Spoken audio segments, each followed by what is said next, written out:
Flameo Hotman, how many seasons of Netflix Avatar The Last Airbender will there be? Well, we have a good idea now based on reports, which I can share in this video. Firstly, let's state the obvious. There's a massive dependency on the success of Season 1 if there are going to be any more seasons of Avatar The Last Airbender. Season 1's due out in summer of 2023, so later this year, and if it's got good numbers and stays number 1 for a good few weeks with good watch time, then it's likely future seasons will be greenlit. How many seasons though? Well, it looks like Season 1 will cover Book 1 Water completely, which matches exactly what Season 1 of the animated Last Airbender did. However, the slight issue with live action is the actors often age faster than they can make seasons, something they don't really have trouble with when you're doing an animation. But obviously with the Netflix live action, you've got younger actors who are going to be aging up fairly quickly compared to the rates that they can actually produce new seasons. And that means if they're going to make future seasons, they're likely going to match the animation in terms of having 2 more seasons. And interestingly, this is exactly what Netflix is thinking about. You see, according to reports, Netflix is already in talks to renew Avatar The Last Airbender for Season 2 and 3, and to film them back to back if Season 1 is successful. Now the main reason they're thinking of doing this, as I said, is due to the aging of the cast. In particular, Aang and Katara actors Gordon Cormier and Keo Teo. They'll be 14 and 17 by the time Season 2 starts filming, and obviously at that age, people change and visually start looking older year on year. Now in a series where the story is supposed to be happening over 1 year continuously, it means the cast isn't really supposed to look older or much different at all, so this could be a bit of a continuity issue. Hence Netflix's desire to film Season 2 and 3 of Avatar The Last Airbender back to back.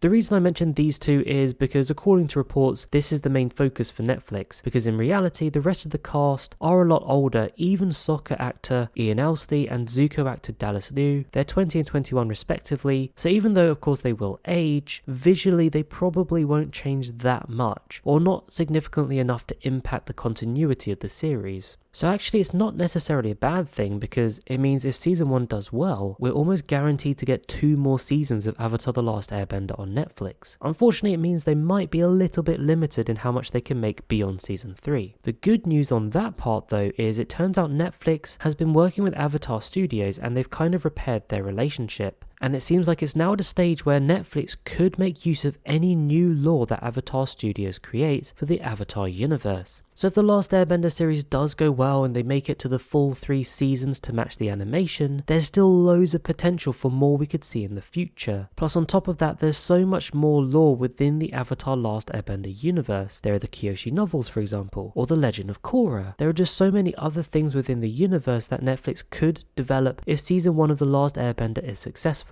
And just think about some of the amazing visuals they could create with Republic City, Air Temple Island, and the Spirit World if they really did turn Legend of Korra into a live action series. Anyways, I'll try not to get too ahead of myself. Let's just start by hoping Season 1 is amazing as it can be. But this is just to give you some hope for the future, to know if Season 1's good, then it looks like Season 2 and 3 are definites, and there's so much more potential beyond that. So there are some positive signs. Thanks for watching, and I'll catch you later.